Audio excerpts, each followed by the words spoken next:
আসসালামু আলাইকুম রহমতুল্লাহ বরকাতুহ। আপনারা আমরা সবাই মুসলিম। আর আমি মুসলিমদের সে কিছু কিছু গান ভিডিও বানাচ্ছি। আমি অনেক ভিডিও মুসলিম বানাই, মুসলিমরা কোনো উত্তর দিতে পারে না। আর তারা ভিডিও বানাচ্ছি, বুঝে উত্তর দেবেন।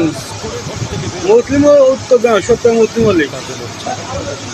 আপনারা গানের বিরুদ্ধে আলহামদুলিল্লাহ, মাশাআল্লাহ, সুবহানাল্লাহ বলেন, আর আমি সেই গানের বিরুদ্ধেই নাউজুবিল্লাহ বলি।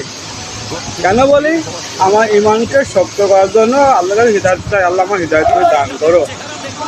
আল্লাহ তুমি এই জালিমকে আমাকে মুক্ত করো। এই জন্যই বলি আল্লাহ নাউজুবিল্লাহ, গানের ভিডিও করে নাউজুবিল্লাহ বলি। আর যেসব মুসলিম গানের ভিতরে আলহামদুলিল্লাহ, মাশাআল্লাহ বলে, তারা ইমানকে ধ্বংস করার জন্য তারা গানের ভিতরে মাশাআল্লাহ, সুবহানাল্লাহ লেখে।